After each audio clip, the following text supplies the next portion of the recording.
Con motivo de los 10 años del Plan de Acción de Naciones Unidas sobre Drogas de 2009 a 2019, como explicaba antes Mari,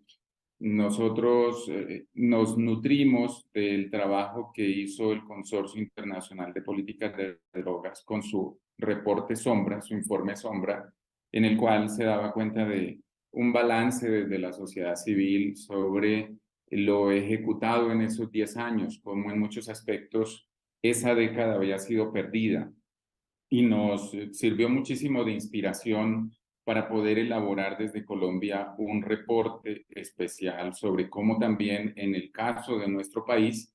la política de drogas había perdido mucho tiempo, pero por un lado se había perdido tiempo, dinero del Estado colombiano, de sus instituciones, pero por otro lado se había causado muchísimo riesgo y muchísimo más daño con los distintos programas de la política de drogas a las poblaciones, tanto las poblaciones inmersas en el cultivo de plantas prohibidas, como a las personas que consumen en distintos ámbitos. Y se quiso poner todo esto en un informe que de alguna manera es una especie de reflejo, de espejo de lo que ya el IDPC venía construyendo como informe global y nosotros aquí en Colombia se hizo para mirar la experiencia colombiana. Y de alguna forma también se titula algo así como el balance de una década perdida. Después de esa experiencia, de la elaboración de ese reporte, la coalición ha hecho también otros reportes, algunos liderados específicamente por algunas de las organizaciones que hacen parte de la coalición. Por ejemplo, un informe especial sobre Colombia ante el Comité de Derechos Económicos, Sociales y Culturales de las Naciones Unidas. Entre el año 2019 y 2022, también el gobierno colombiano quiso retomar el programa de aspersiones aéreas con el agroquímico glifosato.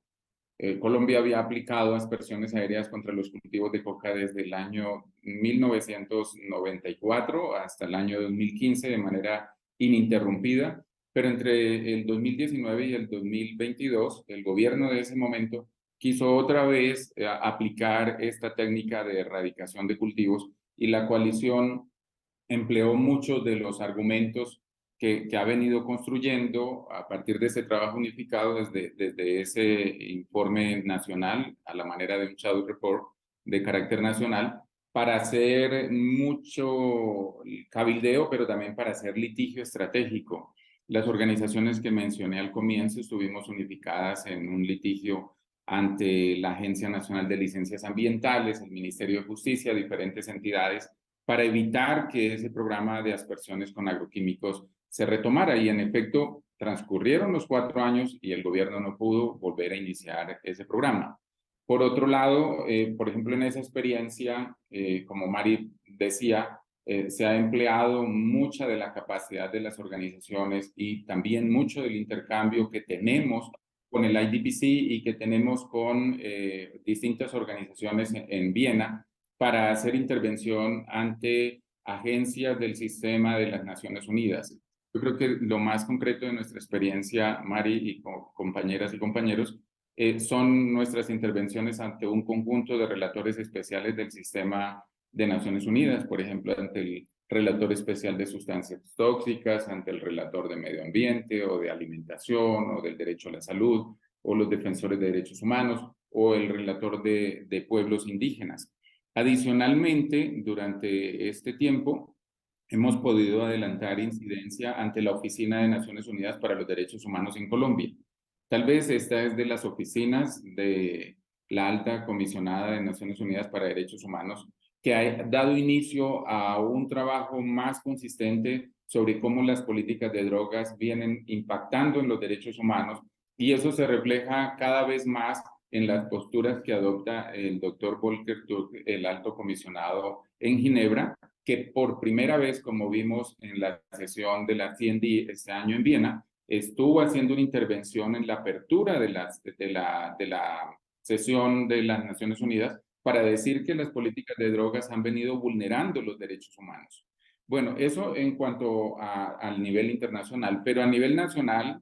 También todas estas organizaciones hemos estado trabajando en incidir ante el actual gobierno, a partir del cambio de gobierno que tuvimos en el año 2022, para que aquí se tenga una nueva política de drogas. Y esa política de drogas ha sido lanzada en el mes de octubre para un periodo de 10 años. Es una política que se ha construido con mayores niveles de participación por primera vez y se incorporan elementos en los cuales también hemos venido nosotros interviniendo con este conjunto de organizaciones, por ejemplo, las directrices internacionales de derechos humanos y políticas de drogas,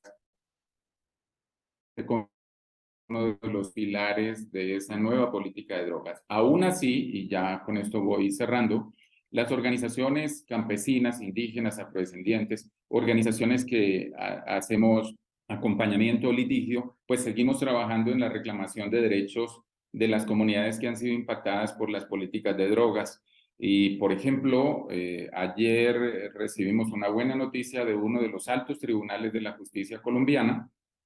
porque el Consejo de Estado, así se llama ese tribunal, ha emitido una sentencia favorable a las familias campesinas que en 2017 se habían inscrito en un programa de sustitución de cultivos. Y hoy y mañana, por ejemplo, tenemos movilizaciones de comunidades negras en el occidente de Colombia reclamando por los daños causados por las aspersiones aéreas con agroquímicos en la década pasada. Y de la misma manera hay una serie de intervenciones ante otros tribunales aquí. Entonces, cierro diciendo que para nosotros es muy relevante, desde las organizaciones que trabajamos en favor de reformas de políticas de drogas en Colombia, hacer parte de este movimiento internacional liderado por el IDPC, de este tipo de beber, de aprender de este tipo de experiencias como la construcción del Shadow Report por parte del IDPC en su momento, de también aprovechar espacios para la incidencia en los cuales hemos podido contar con el apoyo del IDPC y al mismo tiempo de compartir en distintos escenarios como las audiencias que se pueden adelantar en Viena o en otros espacios para tejer redes y para aumentar el trabajo entre lo nacional y lo internacional. Y destaco muchísimo el hecho de que a pesar del tiempo nos mantenemos unificados aquí, por lo menos un conjunto de organizaciones que seguimos creyendo que lo que debe primar es un enfoque de derechos humanos en cualquier política de drogas. Muchas gracias, Mari y Tatiana.